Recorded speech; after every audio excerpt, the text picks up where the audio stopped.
November 26th, 2022, 8:30 p.m. Katrina Pace stares at her phone screen, scrolling through her daughter's Facebook page. The post shows Jasmine in a revealing outfit, smiling at the camera. "Enjoying Thanksgiving with my baby," it reads. Except Jasmine never wears clothes like that in photos, and her father Travis notices something else, something that makes his blood run cold. The tattoos are missing. Jasmine's distinctive sleeve of tattoos on her right arm, each one obtained months apart, a timeline of her life. They're gone.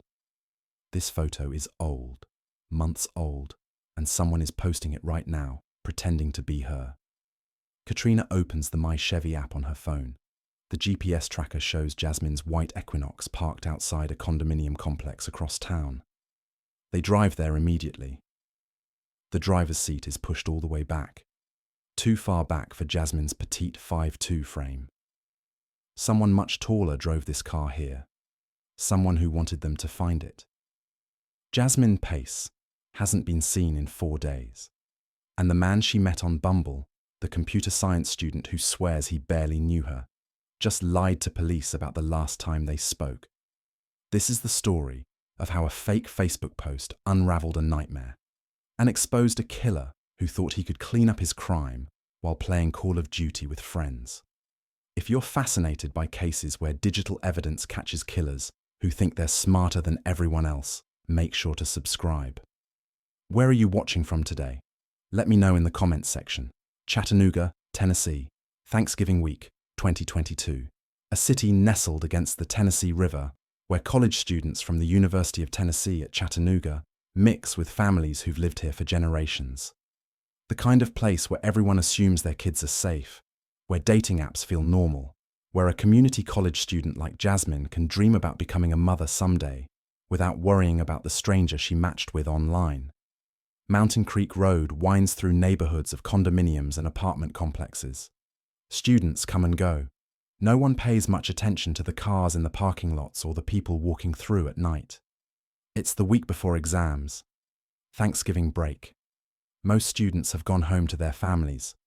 The ones who stay behind have the town to themselves.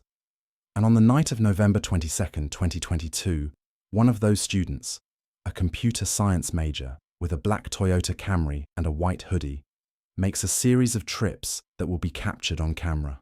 Walmart, Walgreens, his apartment building, and finally, a riverbank where he'll leave something behind. But we're getting ahead of ourselves.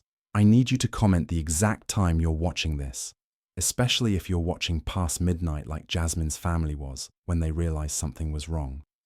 Then drop your location. And if you've ever used a dating app and felt that weird unease about meeting someone new, comment, "I've been there." What happens next will make you trust those instincts. Jasmine Pace was 22 years old, a community college student, a devoted aunt to 2 nieces, and godmother to a little boy named Rowan. She had 4 cats she adored and dreams of having children of her own someday. Her family called her Jazzy. She was fierce, protective, the kind of person who never burned bridges, who always made sure you knew she was thinking of you. Her older sister Gabby said Jasmine was brilliant, the kind of clever that caught you off guard when you were with her. Jasmine had recently lost her grandmother to cancer. The grief hit hard. Sometimes she'd pull back from family, working through her emotions alone. Her parents understood. They gave her space when she needed it. In the fall of 2022, Jasmine met someone on Bumble, Jason Chen, a computer science major at UT Chattanooga. They'd been dating for a few months, though not seriously enough for Jasmine to introduce him to her parents. Katrina and Travis had never met him. They didn't even know his name. On the night before Thanksgiving, November 22nd at 11:30 p.m., Jasmine left her mother's house in her white Chevy Equinox. The next day, Katrina received a text from Jasmine's phone saying she'd be staying with her friend Emma for the rest of the week. Except Jasmine never went to Emma's house. And the person texting from her phone wasn't her. When the Facebook post appeared on Thanksgiving Day, "Enjoying Thanksgiving with my baby," Katrina thought it was strange. The revealing outfit wasn't like Jasmine, But when Travis saw the photo, he knew immediately something was wrong. The tattoos. Jasmine's extensive tattoos on her upper right arm formed a timeline, each one obtained on different dates months apart. In this photo, they were missing. This wasn't a current photo. Someone was using an old image and pretending to be Jasmine right now. Katrina called Emma. Jasmine wasn't there. She called other friends and family members. Multiple people had received texts from Jasmine's phone over the past few days, all saying she wanted to be alone. But no one had actually spoken to her directly. Panic set in. Katrina opened the My Chevy app, a GPS feature that tracked the location of Jasmine's vehicle. The white Equinox was parked outside the Signal View condominiums on Mountain Creek Road. By the time they found it, it was already 8:30 p.m. on November 26th, 4 days after Jasmine was last seen. When they accessed the vehicle, the driver's seat was pushed all the way back. Someone much taller than Jasmine's 5'2" frame had been driving. Katrina called 911. Chattanooga police arrived and took a report. Then Katrina did something that would prove crucial. She contacted their cell phone provider. Jasmine was on the family plan, which gave Katrina access to the phone records. There had been no calls from Jasmine's phone in days, but one number stood out, a call lasting over an hour on the night of November 22nd. Katrina dialed the number in front of police. A young man answered, Jason Chen, the computer science student from Bumble. Had he heard from Jasmine? Not for days, he said. And when they'd last spoken, it was only for a few minutes. Katrina knew this was a lie. The phone records showed they'd talked for 71 minutes. He lied, Katrina told officers. He talked to her for over an hour and he just lied. But Jason's lie wasn't the only red flag. His lack of concern was chilling. He didn't ask questions, didn't seem worried, just gave short answers and moved on. Katrina pleaded with police to investigate further, but they did very little. Jasmine was an adult. There were no clear signs of foul play. They wrote a report, exchanged contact information, and left. So Katrina and Travis took matters into their own hands. The parents began knocking on every door at the Signal View condominiums. No one had seen Jasmine. A security guard agreed to share camera footage. Using the timestamps from the My Chevy app, they found video of the white Equinox entering the parking lot on November 23rd, just past 8:30 p.m. The driver couldn't be identified. Then Katrina noticed something on her phone she'd missed before. One final text message from Jasmine, sent in the early morning hours of November 23rd at 2:18 a.m. No words, just a dropped pin showing a location. Jasmine had never sent a message like that before, certainly not in the middle of the night. The pin led to an apartment building at 110 Tremont Street. The next day, Katrina and Travis went there. They knocked on every door. All but one answered, or was accounted for, apartment 210. Neighbors said they'd heard a loud disturbance from that unit around 2:15 a.m. on November 23rd. Screaming, running, then silence. Somehow, through methods that vary depending on who tells the story, Katrina and Travis made their way inside apartment 210. A notebook by the door revealed the occupant's name, Jason Chen. The apartment was small, open concept, kitchen just feet from the couch. One bedroom, one bathroom. On the kitchen counter sat a small travel bag. It belonged to Jasmine. Cleaning supplies were everywhere. In the desk drawer, Travis found Jasmine's driver's license and credit cards. He pulled them out and left them sitting in plain view. Chattanooga police were called again. They spoke with Katrina. They spoke with neighbors. Then they left. Katrina went back into the apartment multiple times over the next few hours, taking notebooks, electronics, cell phones, a camera, an iPad, anything that might indicate where Jasmine was. She and Travis searched through the dumpsters outside. It was close to midnight when Chattanooga PD finally returned with a search warrant. During the initial walkthrough of apartment 210, investigators noted what appeared to be bloody stains on the hardwood floor in the living room. In the bathroom, grouting. On the bedroom carpet. Spatter on the bathroom walls and doors. The abundance of cleaning supplies was alarming. Trash bags had been emptied. In the dumpsters, police found 2 white sneakers and a pair of blue trousers. Inside the apartment, they spotted fragments of broken glass. Furniture had been moved around in the bedroom. Marks on the carpet showed where pieces had sat for some time before being relocated. The rearrangement seemed designed to cover a large stain underneath the bed. On top of the bed sat a kitchen knife. In virtually every room, investigators identified stains that could be blood. The crime scene unit sprayed the apartment with Blue Star, a forensic agent that identifies areas where blood may have been cleaned up or is invisible to the naked eye. The hallway lit up blue. Jasmine Pace's disappearance officially became a homicide investigation. Jason Chen lied to Jasmine's mother while her daughter was likely already dead in his apartment. He lied about how long they'd talked. He showed no concern. If you believe people who lie to grieving parents deserve everything that's coming to them, hit subscribe right now. Only people who make excuses for killers won't. Show that you stand with Jasmine's family. Subscribe. Detectives obtained security camera footage from the apartment building and surrounding area. They pieced together Jason Chen's movements, hoping to find Jasmine. The footage confirmed Jasmine's white Equinox took a right turn into the Tremont Street parking lot before midnight on November 22nd. Hours later, the same vehicle left, this time heading toward the Signal View condominiums at about 8:30 p.m. on November 23rd. A figure in a light-colored hoodie was captured driving. A dark-colored Prius, likely a rideshare, picked that driver up from the condos and dropped them back at Jason's building.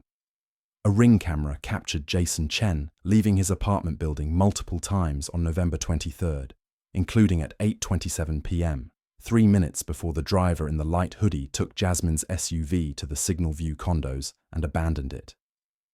The morning of November 23rd, Jason made a trip to Walmart alone. Security footage showed him purchasing Band-Aids, peroxide, and cleaning products at self-checkout. He scanned some of the more expensive items as asparagus to lower the price. The overhead camera offered a clear view of his white sneakers, the same pair later found in the dumpster.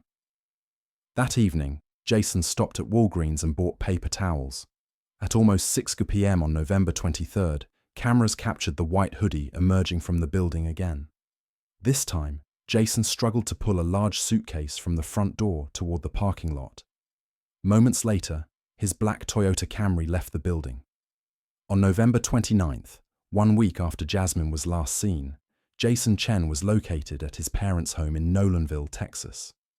Arresting officers noticed lacerations on his right hand and feet, indicative of a violent struggle. A search warrant was obtained for the house. In Jason's room, investigators found a black backpack containing handwritten notes. Jason had been preparing for his inevitable interview with police. One note stated he'd last seen Jasmine on November 19th. They'd spoken on the 22nd, he wrote. She had a history of running away. She had a restraining order against an ex. She'd been homeless. Her mother was an alcoholic. All of it designed to paint Jasmine as an unpredictable runaway.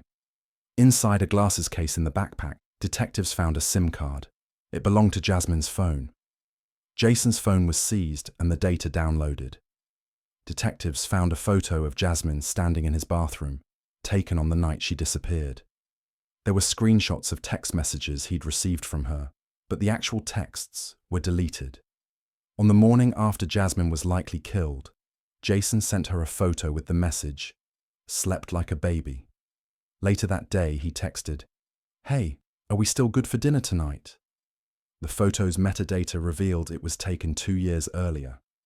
Jasmine's phone data showed her device had traveled to Walmart with Jason that morning, though he shopped alone. And finally, the phone revealed where Jason had driven after loading the large suitcase into his Camry. Suck Creek Road, a road running parallel to the bank of a river. On Thursday, December 1st, investigators walked along the riverbank near Suck Creek Road. They spotted an item in the brush, Jason Chen's large suitcase. Inside, they found 98-pound Jasmine Pace. She was wrapped in 3 trash bags. Her body had been shackled with 2 handcuffs, her right arm cuffed to her right ankle, her left ankle linked to her right elbow. They weren't law enforcement-style cuffs, they were flimsier. The chain on one was broken. The autopsy determined Jasmine had been stabbed no less than 60 times. Her wounds were concentrated on the upper left side of her body. The blade of a knife was still lodged in her chest. Dr. Stephen Cogswell, the Hamilton County medical examiner, concluded that based on the location and pattern of the wounds, Jasmine had been in the fetal position when she was attacked. The shackles had likely been applied while she was still alive. She couldn't run, couldn't fight back effectively, couldn't escape. All she could do was try to protect herself while being stabbed 60 times. Jason Chen handcuffed Jasmine Pace and stabbed her 60 times while she was helpless. If you believe monsters like this deserve to be remembered for exactly what they are, not as people, but as predators, comment "Justice for Jasmine" right now. Let her family know the world hasn't forgotten. Only people who make excuses for killers will scroll past this. Prove you're better. Comment below.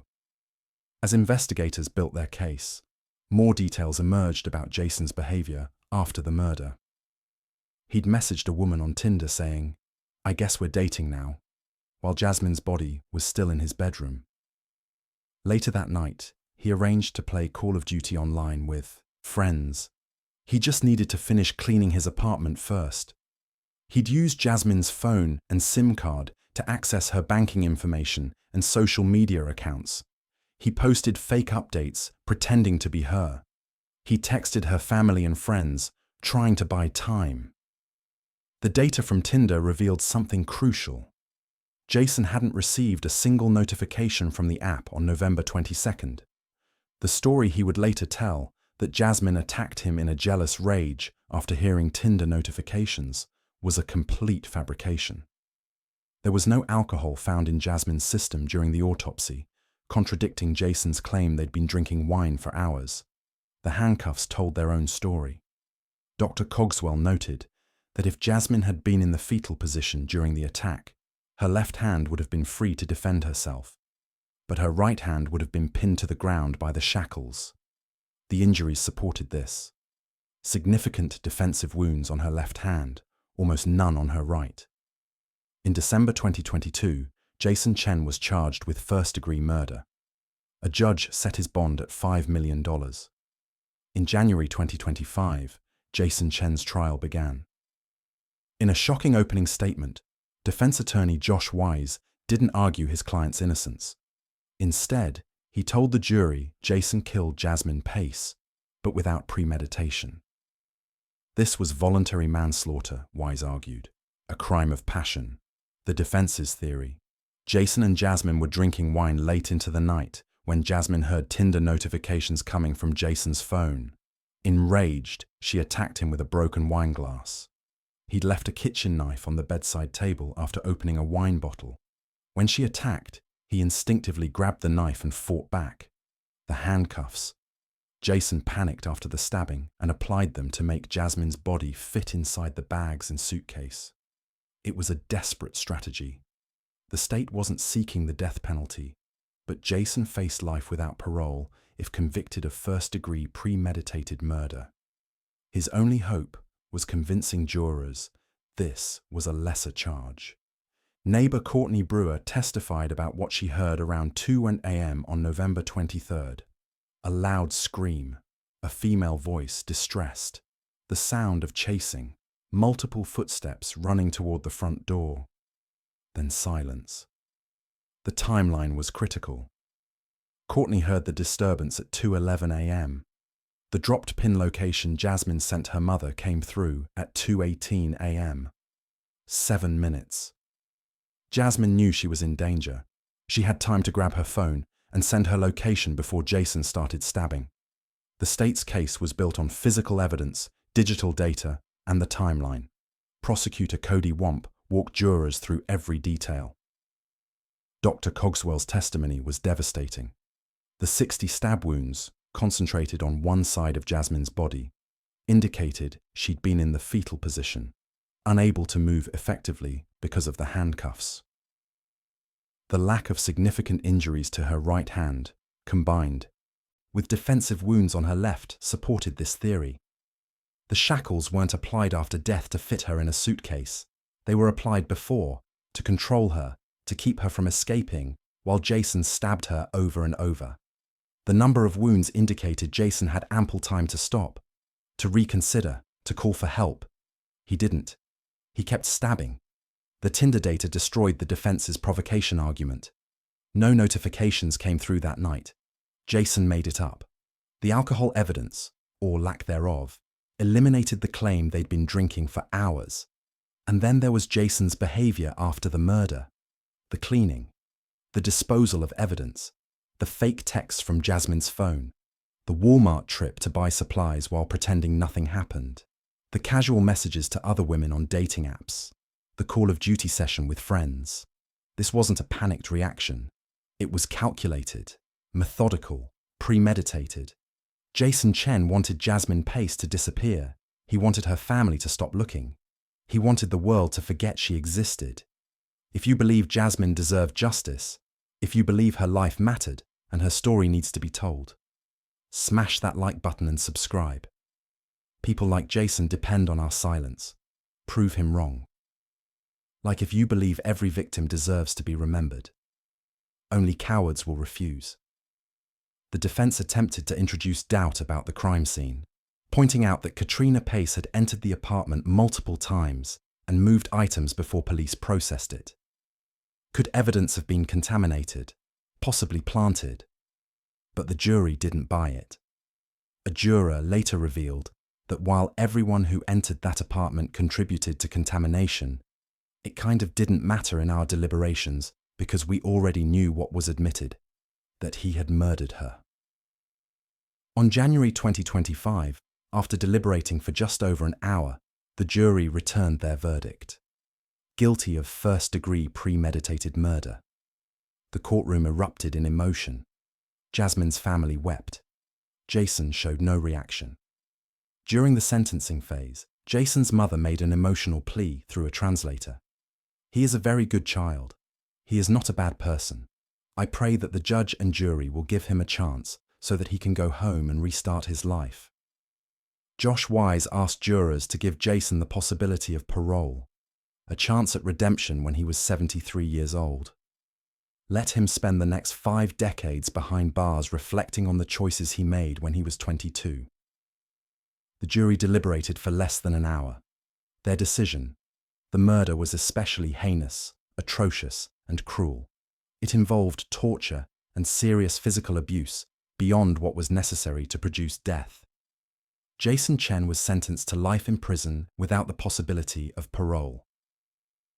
During the trial, Jasmine's family filed a wrongful death lawsuit against Jason Chen's parents, accusing them of harboring Jason and providing money and information while police searched for Jasmine. The legal proceedings took a toll on the Pace family. Travis testified that his relationship with Katrina was difficult. When he was called as a witness by the defense, many family members walked out of the courtroom. But with the sentence delivered, their fight for justice was over. They'd faced the monster who killed their daughter, and they'd won. Jasmine Pace was 22 years old, a devoted aunt, a godmother, a fierce protector of everyone she loved. She wanted nothing more than to be a mother someday, to have children of her own.